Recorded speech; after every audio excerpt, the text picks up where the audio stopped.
AP Telangana MP అభ్యర్థులపై full clarity చేసింది BJP. రెండు రాష్ట్రాలకు సంబంధించి ఫుల్ లిస్ట్ ను క్లియర్ చేసింది కమలం పార్టీ. ఏపీలో 6, తెలంగాణలో 2 సీట్లు ఇచ్చింది.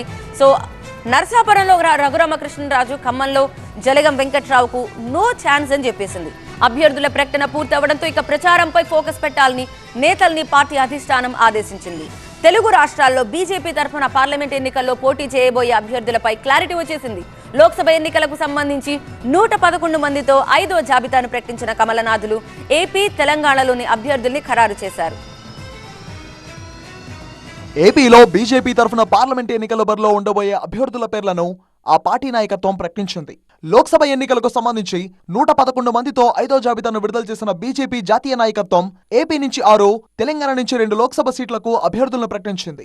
ఏపీలోని అనకాపల్లి నుంచి సీఎం రమేష్, అరకు నుంచి కొత్తపల్లి గీత, రాజమండ్రి నుంచి పురంధేశ్వరి, నరసాపురం నుంచి శ్రీనివాస వర్మ, రాజంపేట నుంచి నల్లారి కిరణ్ కుమార్ రెడ్డి, తిరుపతి నుంచి వరప్రసాద్ బీజేపీ.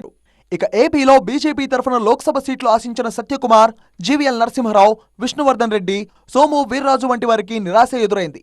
కొద్ది రోజుల క్రితం వీరిలో కొందరు ప్రత్యేకంగా సమావేశం ఏర్పాటు చేసుకుని తమకు టికెట్ల కేటాయింపులో ప్రాధాన్యత ఇవ్వాలని బీజేపీ హైకమాండ్ ను కోరినట్టు వార్తలొచ్చాయి. అయినా పార్టీ ప్రకటించిన అభ్యర్థుల జాబితాలో మాత్రం వీరికి చోటు దక్కలేదు.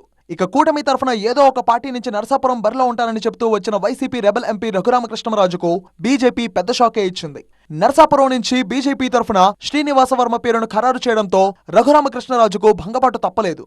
ఏపీతో పాటు తెలంగాణలో పెండింగ్ ఉన్న 2 సీట్లకు అభ్యర్థులను ప్రకటించింది బీజేపీ హైకమాండ్. ఇటీవలే బీఆర్ఎస్ నుంచి బీజేపీలో చేరిన మాజీ ఎమ్మెల్యే ఆరూరి రమేష్ ను వరంగల్ ఎంపీ అభ్యర్థిగా ప్రకటించింది.